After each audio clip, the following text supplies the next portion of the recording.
prenons nos Bibles à la Nouvelle Samuel, nous restons debout, nous allons faire la lecture de la parole. 1 Samuel chapitre 3. Je disais, nous allons lire la 1 Samuel chapitre 3 à partir du verset 1er. Tu peux désirer des choses, tu peux avoir une grande vision, un grand rêve, mais tu ne peux pas l'atteindre si cela n'est pas conforme à ta destinée. Parce que chacun de nous a une direction, a un chemin que l'Éternel a tracé pour lui. Et pour maintenant accéder aux choses que Dieu a réservées pour toi, il faut être réellement en connexion avec Dieu.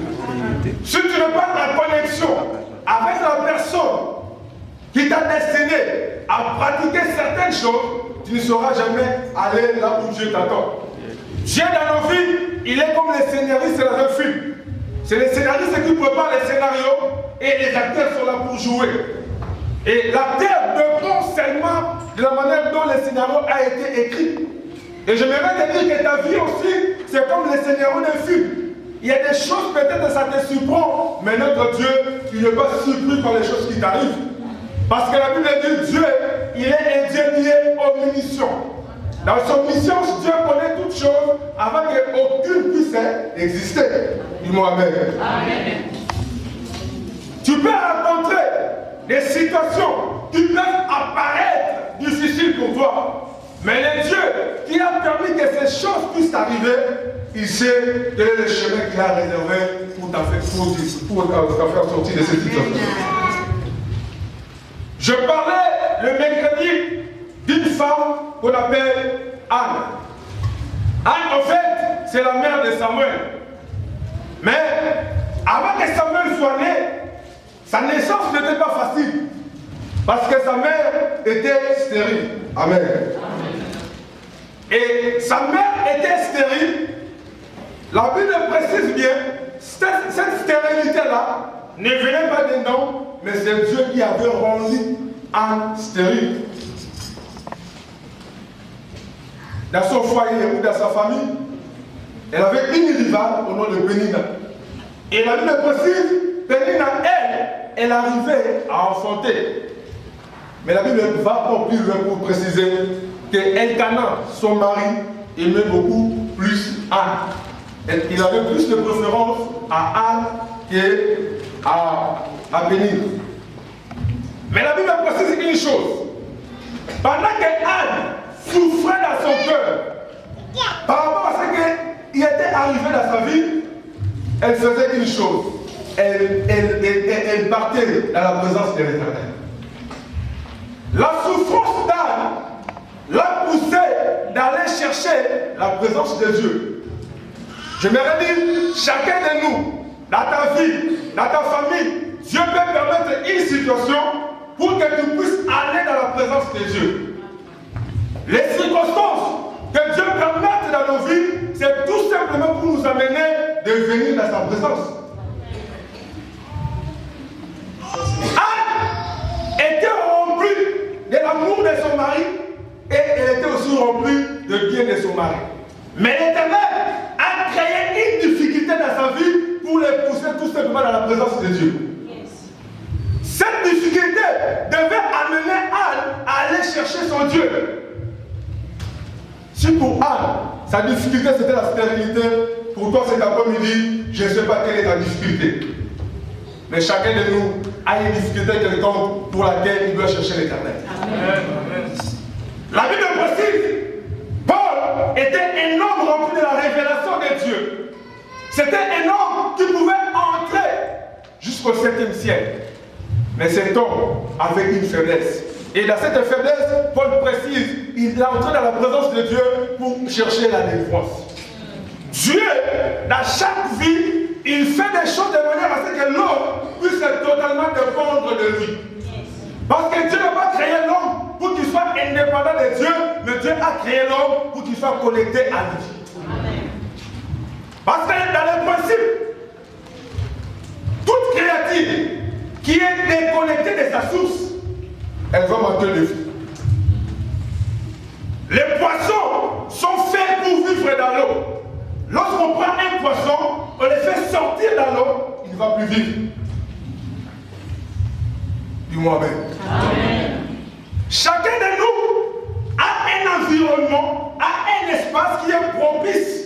à sa croissance, à son épanouissement et à son bonheur. Mais à partir du moment où tu n'es pas dans l'endroit où Dieu t'a placé, rien de bon n'arrivera dans ta vie.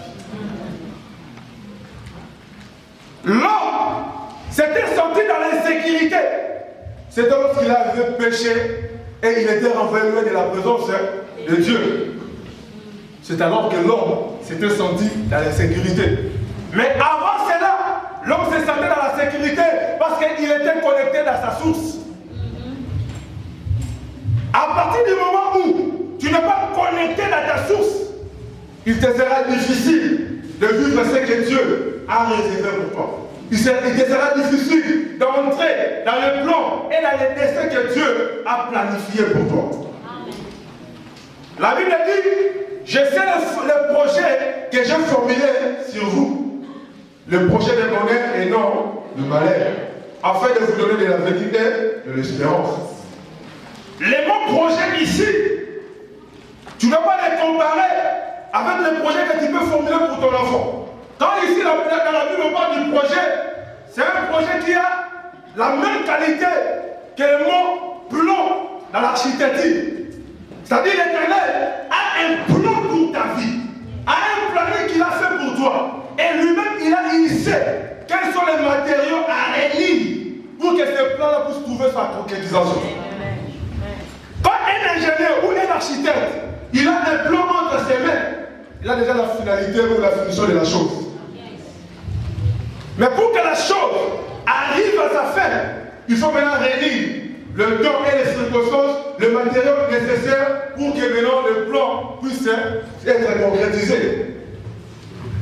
De la même manière aussi dans nos vies, l'Éternel a formulé sur nous le projet de bonheur et non de malheur. La personne qui a rendu Anne stérile, ce n'était pas un homme, mais c'était Dieu. Or, notre Dieu, ce qu'il ferme, personne ne peut ouvrir. Et ce qu'il ouvre, personne ne peut fermer.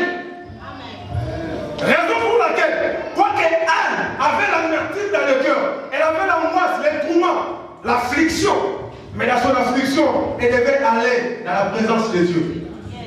Parce que sa solution ne pouvait pas provenir des noms, mais sa solution devait provenir de Dieu. Je voudrais dire à une personne, quand Dieu ferme dans ta vie, personne ne peut ouvrir. Et quand Dieu ouvre dans ta vie, personne ne peut fermer. Et je déclare, si ça que les dieux avaient fermé dans ta vie, ton Dieu a la capacité d'ouvrir. S'il y a des gens qui ont bloqué, qui ont fermé les choses dans ta vie, moi je suis venu t'annoncer que ton Dieu a la capacité d'ouvrir ce que les hommes ont fermé dans ta vie.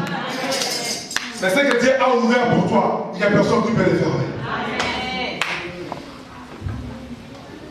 Anne a compris que son mari pouvait lui donner tout, mais l'enfant ne pouvait pas provenir de son mari. Le mari pouvait la consoler pour lui dire, je ne vaux pas plus que 10 fils pour toi. Il fallait vivre dans l'époque de Anne pour comprendre ce qu'Anne y ressentait réellement dans son cœur. Dis-moi Amen. Amen. Nous sommes dans une communauté hébraïque ancienne. Cela veut dire les enfants étaient comme étant un héritage qui devait faire perdurer la progéniture de l'homme. Et tout homme qui ne mettait pas au monde, ces couples-là étaient considérés comme étant maudits.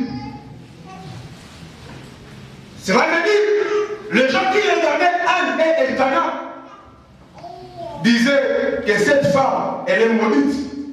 Pourquoi elle est maudite? Parce que sa rivale, elle met au monde, mais elle n'arrive pas. Il y a une malédiction.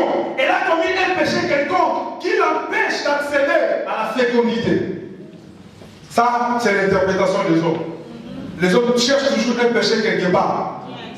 Lorsqu'il y a un rejet, lorsqu'il y a quelque chose qui bloque, l'homme a toujours sa manière de penser. La Bible dit dans Ésaïe 55, tel que les cieux est séparé de la terre, de la même manière les pensées de Dieu sont séparées de nos pensées. Amen. Ça c'est vrai. C'est que quand tu peux considérer négatif, mais chez Dieu, il dit toutes choses concourent au bien de ceux qui aiment Dieu. En d'autres termes, toutes choses sont à l'avantage de ceux qui aiment Dieu.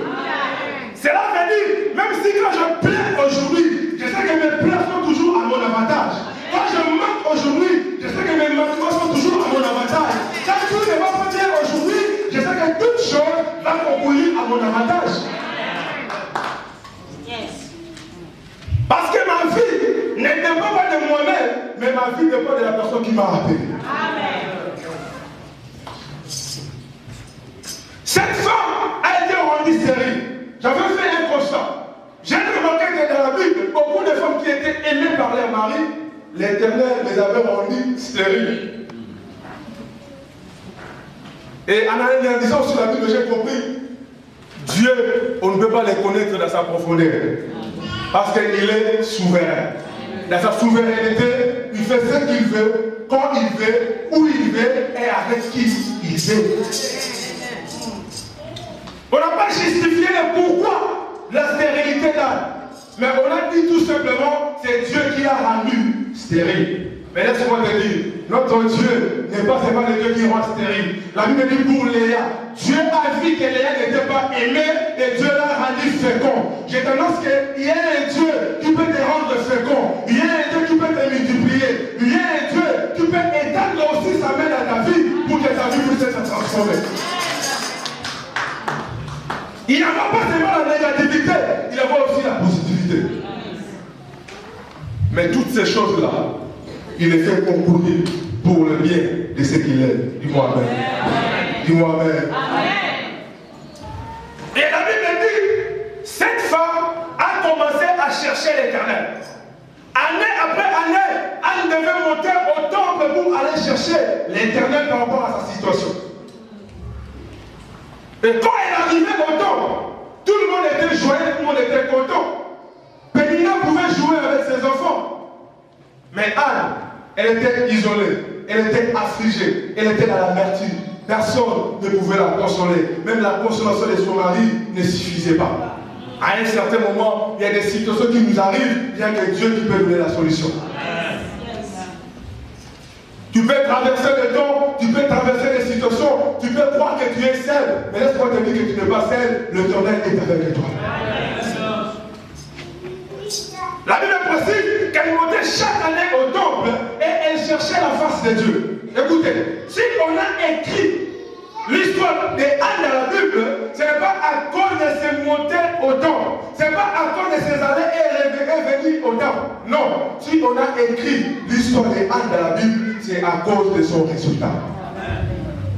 Dis-moi Amen. Amen. Le problème, ce n'était pas d'aller chercher Dieu. Mais le problème, c'était d'obtenir les résultats qu'on cherchait. À un certain moment, on n'a pas besoin de savoir combien de veilles tu as passé en ce lieu, combien de retraites tu es entré. On a besoin de voir les résultats palpables de ta vie. Quand on regarde ça, on dit que ça, c'est la main de l'Éternel. Ça, c'est Dieu qui a fait. Ça, c'est Dieu qui a répondu à ta prière. La vie chrétienne n'est pas seulement constituée par le fait de monter à l'église, d'écouter la parole de Dieu, de chercher ce Dieu, mais on doit à un certain moment expérimenter la puissance de ce Dieu. Et dire à la fin comme Job, j'ai entendu parler de toi, maintenant mes mains t'ont touché. Dis-moi Amen. Dis-moi Amen. Le Dieu que tu cherches, ce n'est pas un Dieu qui est indifférent par rapport à tes requêtes. Le Dieu que tu cherches, ce n'est pas un Dieu qui est indifférent par rapport à ta situation. Mais le Dieu que tu cherches, il est lié au temps. Yes. La Bible dit, quand l'Éternel approuve le voie des noms, c'est-à-dire, Dieu n'approuve pas n'importe comment. Dieu a un temps où il approuve le voie des noms. Lorsque le roi de Dieu n'a pas encore approuvé ce que tu fais, tu peux forcer avec ton corps, tu n'arriveras pas. Mais la personne qui est dans son temps ne va pas forcer, mais les choses vont se faire d'une manière automatique. Amen. Quand on parle du temps chez notre Dieu on l'appelle éternel. Ça dit, Dieu se conjugue au temps passé, au temps présent et au temps futur. En d'autres termes, ceux qui sont à tes côtés connaissent un peu de ton histoire, connaissent un peu de ton présent, mais ils ignorent totalement de ton futur. Amen. Même toi-même, tel que tu es là, tu ignores totalement ton futur. Mais la Bible dit, quand l'Éternel approuve le voie des noms, lorsque l'état où l'Éternel te dit oui arrive, oh, laisse-moi te dire, le temps est venu où l'Éternel va te dire oui. Je dis, le temps est venu où l'Éternel va te dire oui. Le temps est venu où l'Éternel va te dire oui par rapport aux choses, aux désirs qui montent dans ton cœur. Le temps de gloire, le temps de grâce, il va te dire oui. Mais écoutez maintenant, la Bible dit, quand l'Éternel dit oui, il va disposer même tes ennemis. Cela veut dire, si le temps est là pour défier l'homme, mais l'Éternel, il est là pour défier le temps. Parce que lui, il ne dépend pas du temps, parce qu'il vit dans l'éternité. Or, dans l'éternité, il y a l'absence totale du temps. Quand tu regardes ta montre, tu regardes ton calendrier, mais Dieu voit dans l'éternité. Oh, je te dis que dans l'éternité, il y a des choses que Dieu a écrites pour toi. Je te dis dans l'éternité, il y a une histoire que Dieu avait préparée pour toi. Dans l'éternité, il y a des choses que Dieu avait mis à part pour toi. Et Dieu est appelé à entrer dans la possession de ces choses. Dis-moi Amen. À chercher l'éternel. Jusqu'à tel point, quand il était au temple, le sacrificateur Élie l'a vu. Et il lui a posé la question, femme, jusqu'à quand seras-tu dans ton ivresse? Fais passer ton verre. Dis-moi Amen. Le sacrificateur voit, mais il ne sait pas comprendre ce qui passait dans le cœur de cette femme.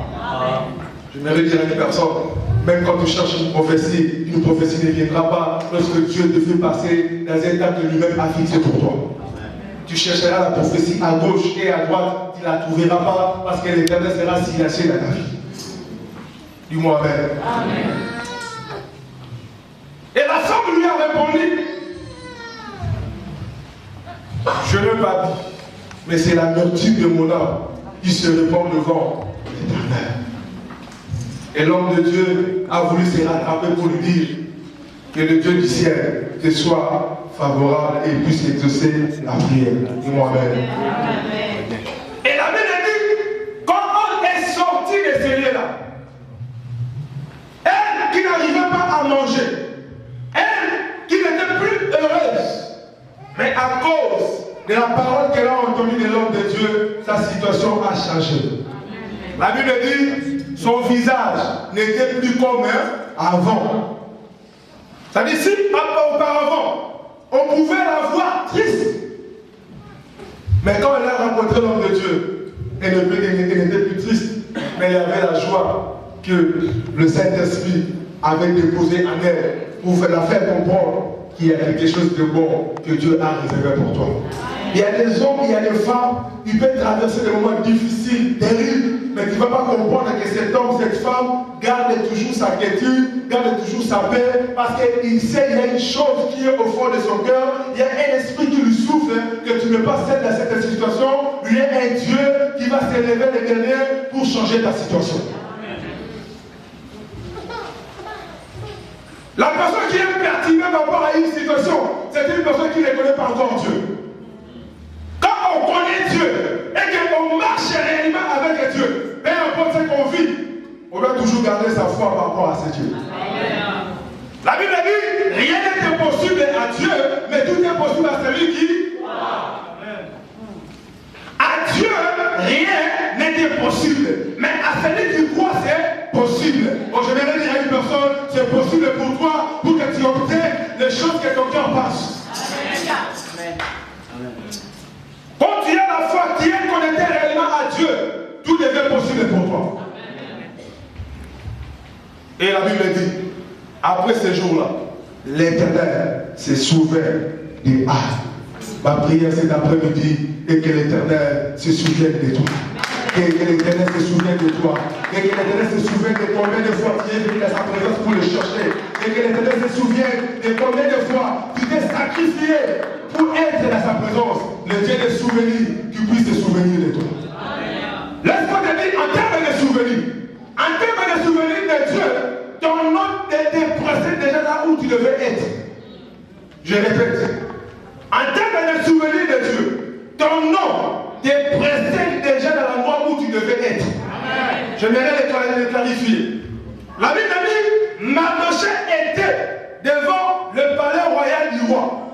Il était en dehors comme étant sentinelle. Mais à l'intérieur de la maison royale, dans les livres du souvenir du roi, le nom de Mardochée a été déjà écrit à cause de ses bonnes œuvres. La Bible dit un jour, quand le roi dormait, le sommeil n'arrivait pas. Et le roi est allé chercher le livre des souvenirs pour regarder les gens qui ont fait du bien au royaume. Et en parcourant le livre des souvenirs, il va maintenant voir le bienfait que Mardochée avait fait au roi pour le parler à un assassinat. Et le dit, le roi a demandé qu'est-ce qu'on a fait pour cet homme.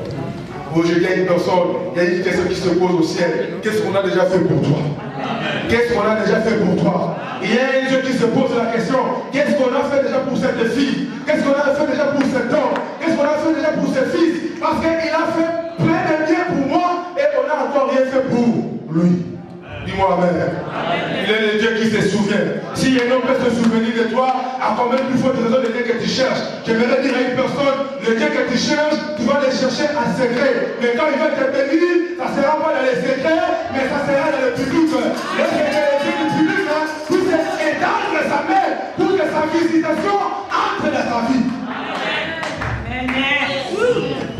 Anne l'a cherché plutôt dans les secrets. Mais quand Dieu l'a visité, c'était plus dans les secrets. On ne peut jamais cacher une grossesse. La grossesse est visible à tout le monde. Les premiers mois, on ne peut pas remarquer. Les deuxièmes mois, on ne peut pas remarquer.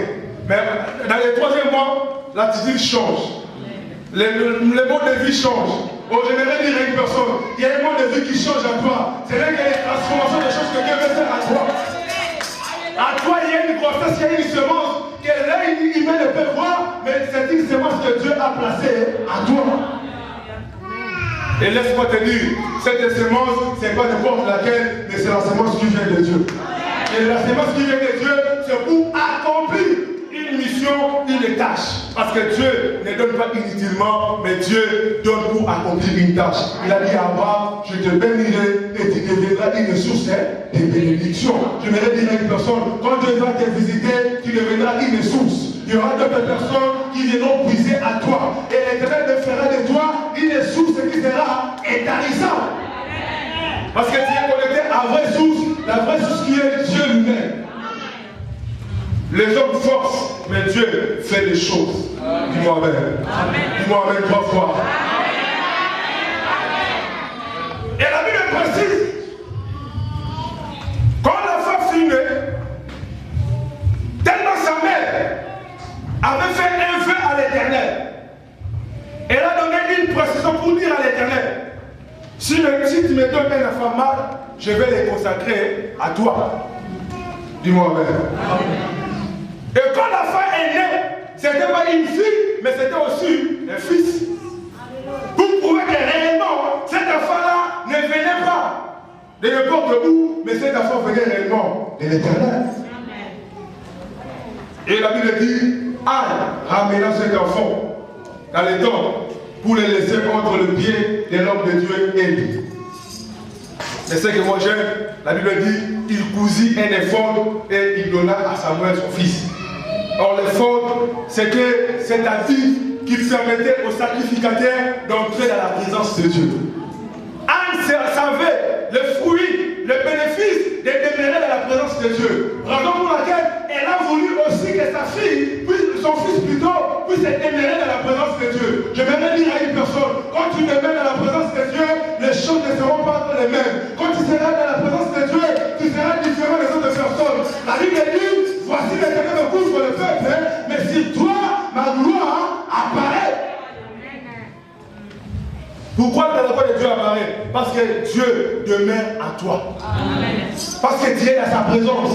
Parce que tu demeures dans sa présence. Parce que tu es connecté à Dieu. Dès que tu es connecté avec Dieu, Dieu va influencer ta vie. Yes.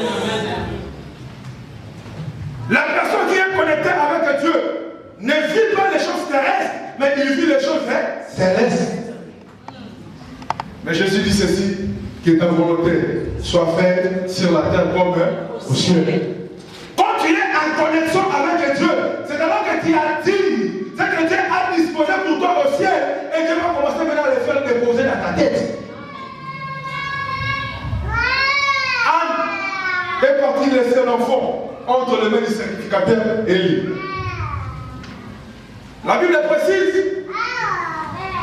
pendant 7 ans, où Samuel demeurait dans la présence de Dieu et il faisait office devant Élie, Dieu est venu se révéler. Mais avant ça, on précise une chose, que la parole de Dieu était là à ce temps-là. Dis-moi amen. Amen. La parole de Dieu était là à ce temps-là. Mais moi je sais une chose.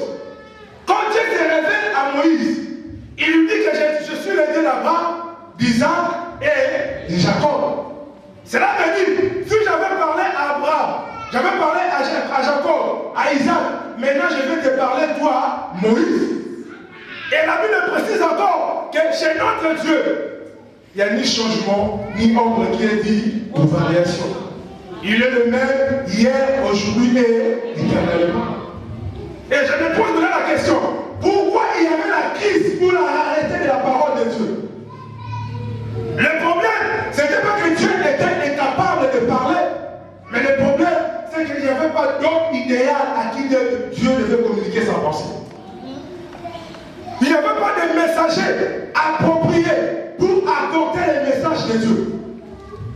Parce que le contexte nous signifie bien que les enfants d'Élie, c'était compromis au nom de l'Éternel.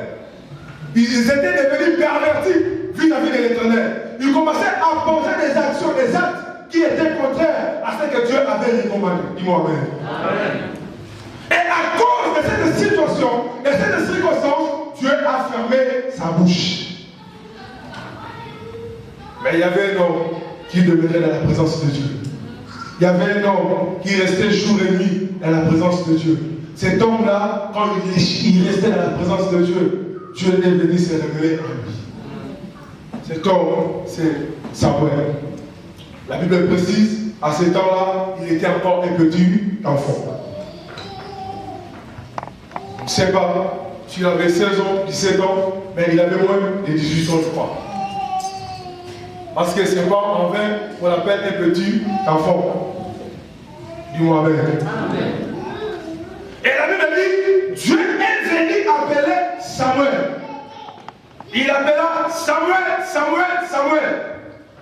Quand l'enfant a écouté la voix de Dieu, au lieu de chercher la personne qui l'appelait, comme il était habitué à écouter Élie, il a voulu aller vers Élie, croyant que Élie qui l'a appelé. Et sur ce, j'avais parlé sur le principe de le médiateur et des récepteurs. L'émission et la réception. D'une autre part, il y a Dieu qui veut nous communiquer sa pensée, qui veut nous communiquer sa révélation, qui a la volonté de nous révéler ce qu'il fait pour nous. Et de l'autre part, il y a nous qui devons recevoir ce que Dieu veut nous communiquer. Mais là maintenant, nous voyons qu'il y a la difficulté de communication. C'est Dieu qui parle, mais la voix va chez qui? Chez elle. La voix était authentique. C'était la voix de Dieu. C'est Dieu qui parlait. Et Dieu parlait à l'esprit de Samuel.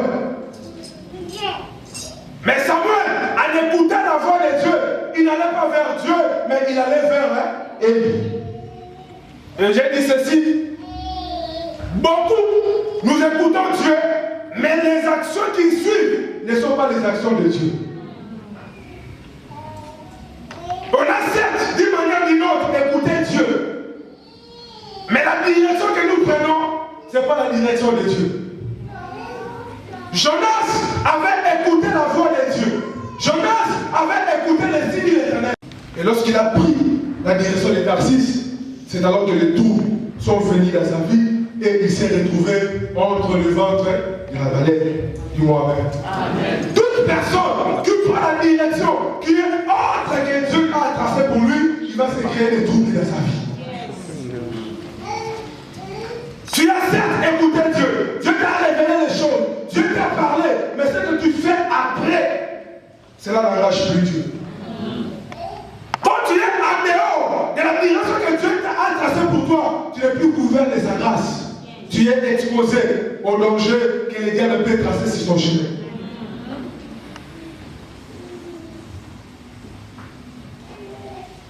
Tu as écouté la voix de Dieu, mais la direction que tu suis, qu'il a tracée.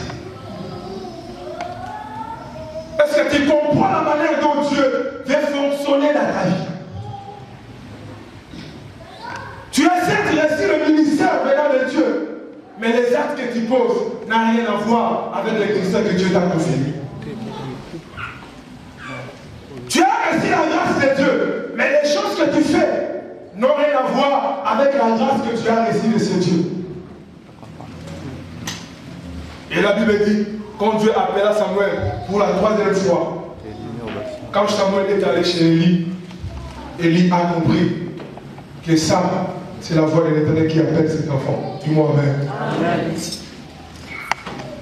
Et il lui a dit, quand on va t'appeler, Dieu maintenant, parle et ton serviteur écoute. Dieu a appelé Samuel pas une seule fois, mais il a appelé 4 fois. La Bible dit, l'Éternel appela Samuel. L'Éternel appela de nouveau Samuel. L'Éternel appela de nouveau Samuel. L'Éternel appela Samuel comme les autres fois. Je me dire à une personne, l'Éternel ne se fatigue pas. L'Éternel ne se fatigue pas. La Bible dit, pour l'amour de Sion, je ne prendrai point de repos. Pour l'amour de Jérusalem, je ne m'éteirai point. Jusqu'à ce que son salut apparaisse. Je voudrais dire à une personne, lorsque l'Éternel a un plan par rapport à ta vie, aussi longtemps que ce n'est pas encore arrivé, l'Éternel ne se fatiguera pas. Parce que notre Dieu, c'est un Dieu de seconde grâce. Parce que notre Dieu, il peut encore étendre sa main pour te récupérer. Amen. La Bible dit, quand Jésus a appelé Pierre pour marcher sur les eaux, quand Pierre a commencé de marcher, il s'est dit, c'est bien mon Pierre, je ne peux pas marcher sur les eaux. À partir de ce moment-là, il a commencé à couler. Mais la Bible dit, pendant qu'il coulait, il a étendu sa main et il a crié à Jésus. Jésus a étendu sa main et il a récupéré. Mais écoutez bien la bonne nouvelle. Quand Jésus a récupéré Pierre, pour que Pierre puisse regagner le bateau, il devait encore marcher sur les eaux. Oh, j'aimerais dire à une personne, les choses qui te font pleurer, il y aura un temps où toi tu vas les faire pleurer. Les choses qui manquaient à un certain moment, il y a un temps où Dieu va te restituer au lieu de ce que toi tu avais perdu. Parce que notre Dieu, il y a des rattrapages, il y a des récupérations, il y a des qui restaure et qui change toutes les choses. Les mêmes eaux qui ont commencé à faire couler Pierre, sur les mêmes eaux, Pierre a commencé à marcher sur les mêmes eaux.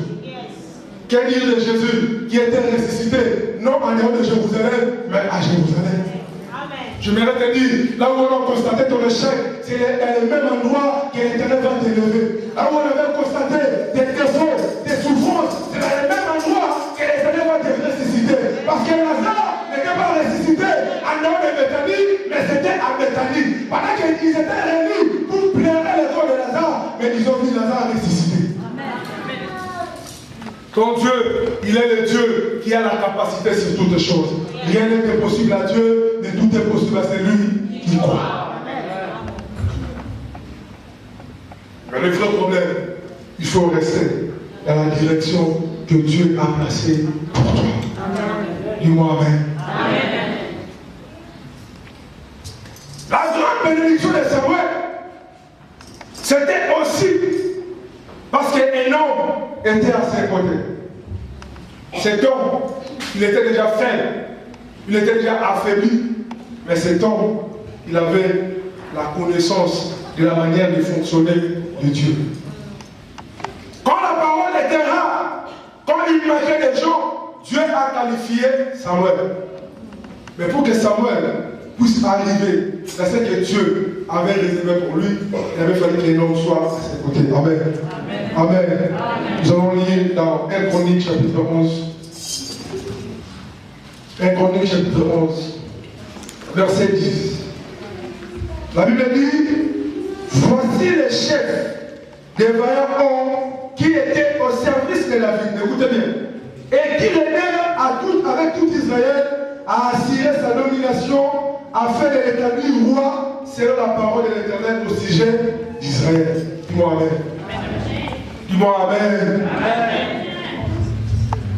On nous présente les hommes qui ont aidé David à devenir roi. Selon quoi? Selon la parole de l'Éternel. Dieu a prononcé une parole pour David, pour qu'il devienne roi à Israël. Et Samuel a oué la tête de David de son huile pour que David puisse devenir roi. Mais la Bible dit qu'il avait fallu que les hommes soient à côté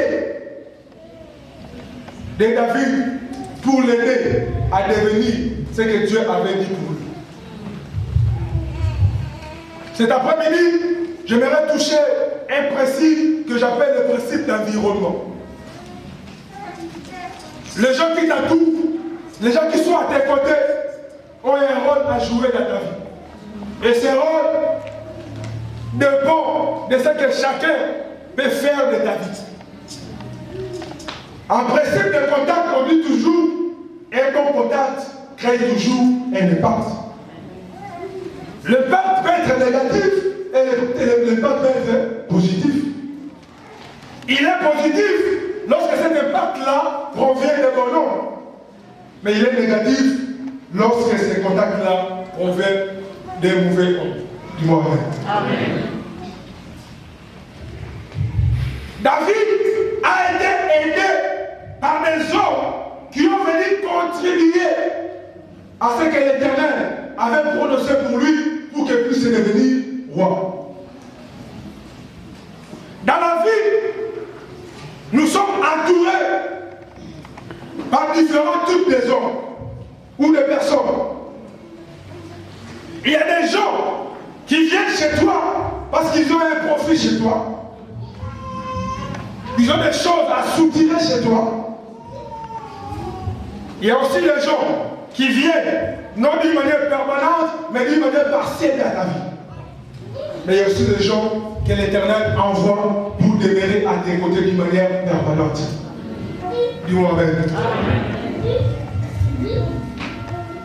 Ces hommes ou ces personnes peuvent être tes amis, peuvent être ton épouse, peuvent être tes frères ou tes sœurs.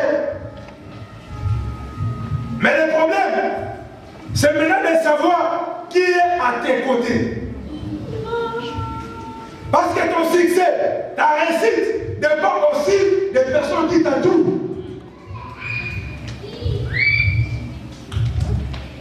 Si tu es mal entouré, ça te sera difficile d'épanouir. Si tu es mal entouré, ça te sera difficile d'accéder à la grandeur que tu veux atteindre. Tu peux avoir la paix de Dieu. Tu peux avoir les signes de l'Éternel. Tu peux avoir la révélation de Dieu. Tu peux avoir la prophétie de Dieu. Mais lorsque tu marches avec des hommes et des femmes qui ne contribuent pas à cette prophétie de Dieu, tu vas aller à ta perte. Jonas, il était dans le bateau, mais il n'était pas avec des hommes de sa destinée. Lorsqu'on marche avec des gens qu'on n'a pas la même destinée, c'est le trou, c'est la tempête qui se crée. L'équipage allait à Tarsis, mais Jonas devait aller où? À Ninive. Des destinations différentes. Et lorsqu'il y a l'opposition des pensées ou d'idées, il est difficile d'aller très loin. Mais le grand problème, il faut d'abord commencer à discerner les gens qui viennent d'une manière partielle dans ta vie. Écoutez, la Bible dit dans le livre de Luc chapitre 10 à partir du verset 30, il y avait un homme qui descendait à Jérusalem. Cet homme-là, pendant qu'il était en route, il a croisé les brigands. Et les brigands l'ont frappé et l'ont dépouillé. Ils ont pris tout ce qu'il avait. Ils l'ont laissé par terre. La Bible dit, un sacrificateur est passé là par hasard. Est-ce que tu es enseigné? Amen. Tu es enseigné. Amen. Un sacrificateur est passé par hasard. Quand il a rencontré cet homme, comme ce n'était pas sa destinée, ce n'était pas son chemin, quand il a croisé cet homme, il a passé outre. On ajoute encore inscrit et descendu aussi dans le même endroit. Et il a vu cet homme. Et il a passé outre. Mais un Samaritain qui ne s'attendait pas, qui n'avait pas la bonne relation avec les Juifs, quand il est descendu par là, et il a vu cet homme, la Bible dit cet homme s'arrêta. Et il a pris cet homme, il a pris soin de lui.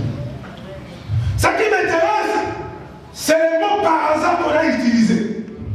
Que ces hommes-là n'étaient pas passés par là parce que Dieu les avait envoyés, mais ils sont passés par là par hasard. Il y a des hommes, il y a des femmes qui sont entrés dans ta vie par hasard.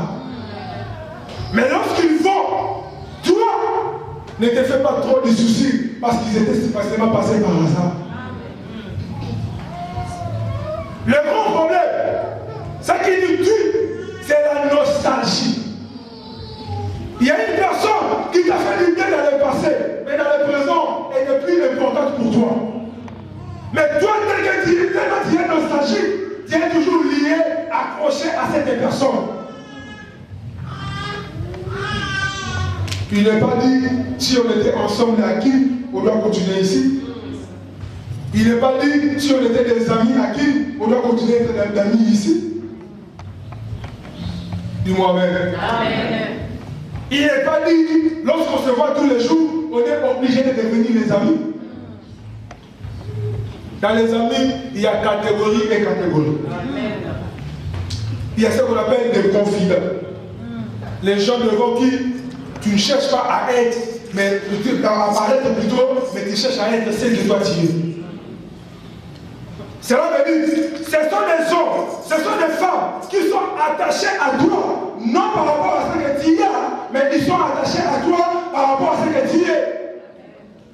Mais il y a d'autres personnes qui sont attachées à toi par ton apparence.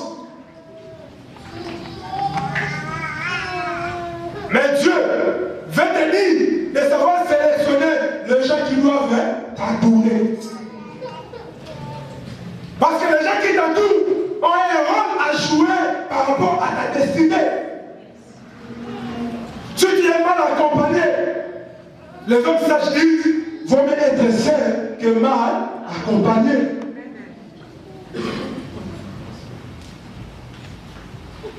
Je dis cette relation qui t'apporte le bonheur, qui t'apporte l'épanouissement, ça peut être ton frère, ça peut être ton ami, ça peut être aussi ta femme. Mais de préférence, il faut que ce soit ta femme.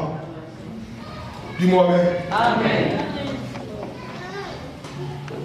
Il y a des gens qui viennent dans ta vie parce qu'ils trouvent quelque chose à toi. Et lorsqu'ils viennent et qu'ils te servent, ils vont prendre une autre route. Mais il y a des gens qui sont là pour combattre pour toi, pour chercher ton intérêt, pour chercher ton épanouissement. La Bible dit, dans 1 Samuel chapitre 18, que Jonathan était le prince héritier qui était le descendant de Saoul. Inanimement parlant, c'était lui qui devait hériter le royaume de son père. Mais quand il a vu David, la Bible dit, le cœur de Jonathan s'est attaché à David. Il aimait David comme son âme. Jonathan n'avait aucun intérêt chez David, mais Jonathan voyait l'étoile qui brillait en David. Il avait compris que celui-ci était loin de l'Éternel, c'est la personne que Dieu a choisie. Laisse-moi te dire une chose, lorsque Dieu t'a choisi, Toi, tu ne dépends pas des hommes, mais tu dépends de celui qui t'a choisi. Parce que les choix de Dieu supposent l'élection. Or, lorsqu'on choisit ou on élit une personne, cette personne doit dépendre de son électorat. Or, toi, ton électorat, ce n'est pas les hommes, mais ton électorat, c'est le Dieu qui est aussi. Voilà la raison pour laquelle ne cherche pas à satisfaire les hommes, ne cherche pas à paraître devant les hommes, mais cherche plutôt à satisfaire le Dieu qui t'a appelé. Ne cherche pas à tisser des relations inutiles, mais cherche à tisser des relations qui sont fritées. Dis-moi Amen. C'est pas parce que tu as beaucoup d'amis que tu es grand, non. Ça, c'est les pensées des Guinois. Lorsque tu as beaucoup d'amis, non. Le principe est simple. Quand tu as beaucoup d'amis, c'est que tu as beaucoup de problèmes. Amen, amen. Amen. C'est pas parce que tu as beaucoup d'amis que tu es célèbre, on t'appelle à tout temps. Non, non, non. Quand on t'appelle, c'est pour des futilités. C'est pour parler de tel ou de tel. Mais comme étant un donneur, quand tu es un donneur, sache que l'Éternel va mettre aussi à tes côtés les gens qui seront aussi les donneurs. L'Éternel enlèvera de ton côté les gens qui viennent pour t'assister. Oh, je prie cet après-midi que l'Éternel ôte de tes côtés les gens qui viennent seulement pour t'assister ta vie, pour t'assister ce que tu représentes, et que l'Éternel place à tes côtés les hommes et les femmes de ta destinée. Amen. Que l'Éternel puisse placer à tes côtés les hommes et les femmes qui vont t'aider à aller plus loin. Mon frère, ta vie devait changer depuis longtemps. Mais moi, c'est au quand même il y a des hommes encore. Dis-moi Amen. Dis-moi Amen. Avant que tu la connaisses, tu pouvais faire dans ton livret A, on pouvait trouver des bons sons. Mais depuis que tu l'as connu, c'est découvert, c'est découvert. Dis-moi Amen. Ma sœur, sentiment des hommes. Amen. Amen. Je ne suis pas ici en train de prêcher aux gens de se séparer ou quoi, non. Je suis en train de dire aux personnes d'avoir l'esprit de discernement par rapport à la personne qui est à tes côtés.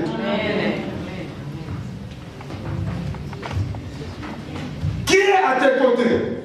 Tu fais route avec qui? Regarde maintenant le rétroviseur. D'où tu viens, où tu es. Est-ce que tu as évolué? Est-ce que tu as avancé?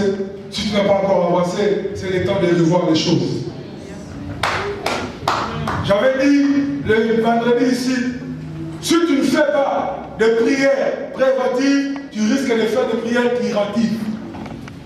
Qu'est-ce que cela veut dire? Si tu ne cherches pas à prévenir les choses, tu seras là pour corriger ou pour chercher des solutions sur les dégâts que les choses vont causer dans ta vie. Avant d'aller trop loin, prends ton temps de réfléchir 1000 fois pour comprendre si réellement c'est nécessaire de continuer la route. Vous savez, les gens qui sont importants dans nos vies, par moment, on se pose la question, sans lui, qu'est-ce que j'allais devenir? Dis-moi Amen. On se pose la question, si je ne veux pas cet homme, si je ne veux pas cette femme, qu'est-ce que j'allais devenir? Mais il y a ce que tu as de la vie Amen. Quand tu la vois, quand tu les regardes, tu pleures dans ton cœur. Tu maudis le jour où tu l'as connu.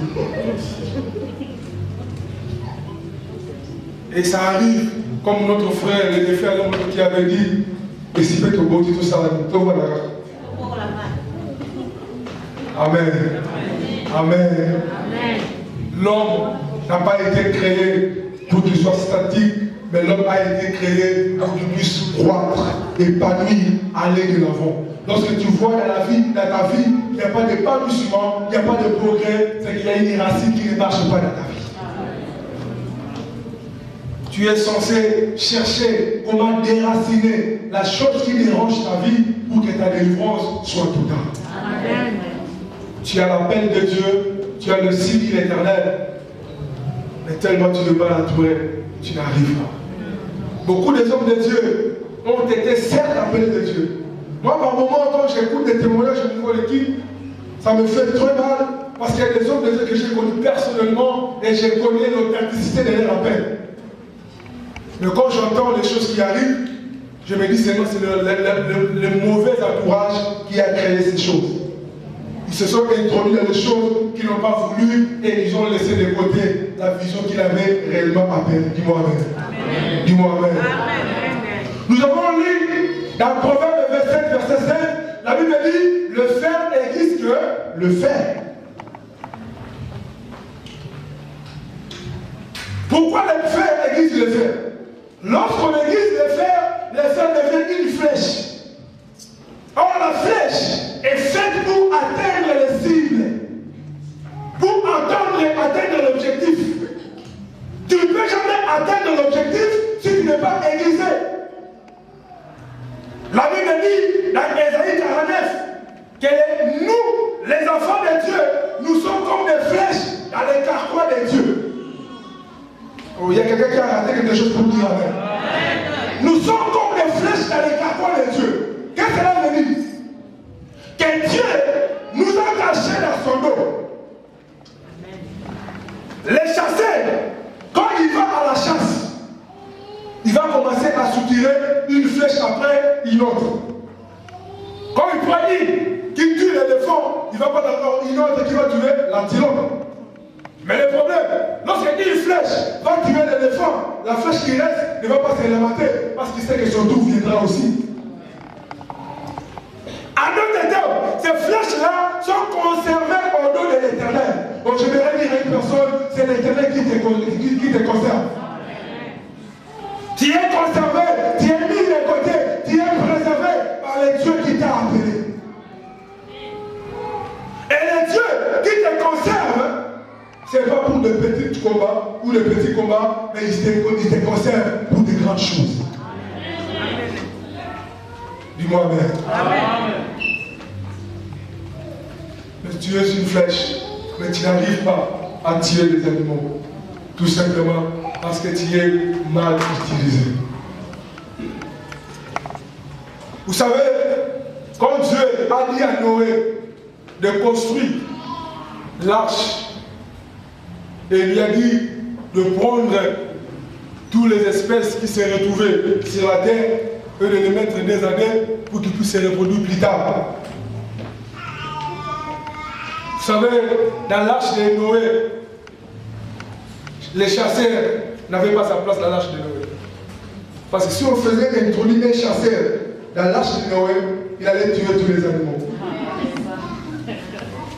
Et la vision de Dieu allait finir en route. Tu as introduit trop de chasseurs dans ta vie. Ils ont tué trop de choses dans ta vie. Mais il est temps que l'Éternel qui restaure les choses puisse restaurer ta vie pour que ta vie puisse prendre un élan nouveau. Ma prière cet après-midi est que l'Éternel puisse te donner des hommes et des femmes qui vont t'aider à atteindre ton objectif, à atteindre ta destinée, à arriver là où Dieu t'attend. Parce que ce que tu vis, c'est parce que Dieu a réservé pour toi. Tu vois, quand tu regardes ce mur, tu auras tendance que derrière ce mur, il n'y a rien. Mais en réalité, quand on va enlever ce rideau, tu vas constater qu'il y a la scène et il y a des voitures aussi qui passent. Cela veut dire, pour aller très loin, il faut aussi avoir une grande vision. Plus ta vision est grande, plus aussi tu iras loin. Plus tu définis les priorités de ta vie, plus aussi tu vas savoir sélectionner les gens qui doivent t'accompagner par rapport à ces priorités. Regardez dans les équipes de football. Quand le Paris Saint-Germain recrute, ce n'est pas par aventure, non. Il recrute par rapport à ses objectifs. Il sait qu'il veut devenir champion d'Europe. Alors pour devenir champion d'Europe, il faut avoir Zlatan, il faut avoir Cavani, il faut avoir Menez à mes côtés. Cela veut dire, pour marcher dans la gloire et dans le succès, tu dois savoir sélectionner les gens. Je te rassure. Ça peut choquer d'autres personnes, mais je te dis, tu n'es pas obligé de marcher avec tout le monde. Bon, ça ne va pas dire ma copine. Et chacun, tout le monde est autonomie. Écoutez, tout contact doit créer une influence dans ta vie. Et maintenant, pose-toi la question. Tu es en contact avec qui et avec quoi? Que Dieu puisse illuminer les yeux de ton cœur pour que le discernement entre dans ta tête, pour que tu puisses arriver à faire une bonne sélection et que tu puisses arriver ta vie de la manière dont tu veux, pour que tu puisses changer ta vie. Est-ce qu'on peut se lever et puis encore la présence de Dieu?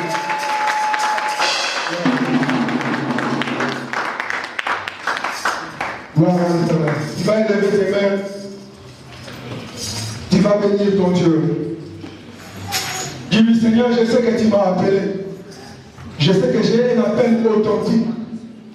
Je sais que tu m'as créé à ton image et à ta ressemblance pour que j'entre aux choses que tu as disposées pour moi. Permets-moi, Seigneur, d'y accéder dans les noms puissants de Jésus. Lève tes mains. Tu vas